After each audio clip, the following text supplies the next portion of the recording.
Mahmud Nurwindu itu tinggal di mana sekarang? Tahu, Di daerah mana? Provinsi? Mijen Semarang sini. Oh, di Semarang? Iya, Mijen. iya. Kalian netizen ada nggak yang kenal atau tetangga dari Mahmud Nurwindu? Ini harus kita kejar ini.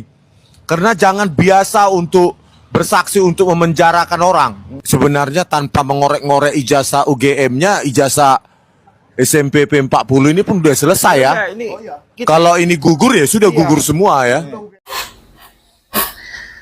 Hai, masih kenal dengan video tadi dengan Bambang Tri. Dia adalah seorang yang baru saja keluar dari penjara karena kasus pencemaran nama baik presiden. Waktu itu Joko Widodo masih menjadi presiden. Dan berkaitan dengan ijazah palsu. Dialah yang pertama kali memviralkan atau menyampaikan bahwa ijazah Pak Jokowi itu palsu.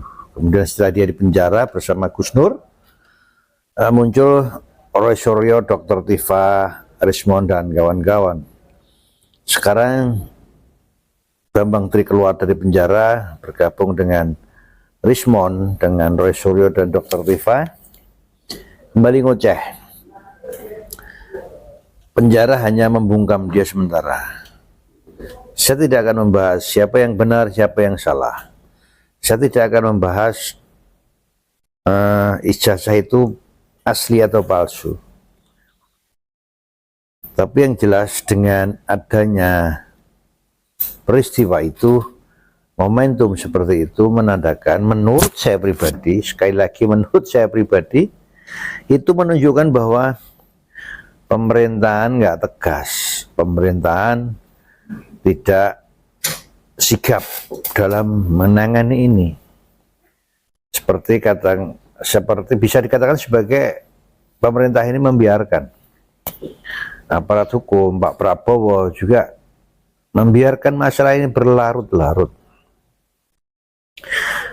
Kasus dugaan ijazah palsunya Pak Jokowi ini tidak hanya sehari dua hari, tidak hanya seminggu dua minggu, dan tidak hanya 1 bulan 2 bulan, tapi bertahun-tahun.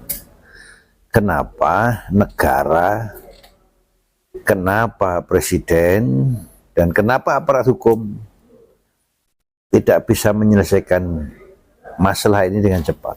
Sekali lagi, saya tidak membahas siapa yang benar, siapa yang salah.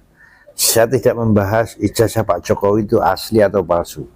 Yang jelas dengan kasus ini menunjukkan bahwa pemerintah, Prabowo, aparat hukum berjalan lambat, tidak tegas, dan perlu ada pembenahan di situ.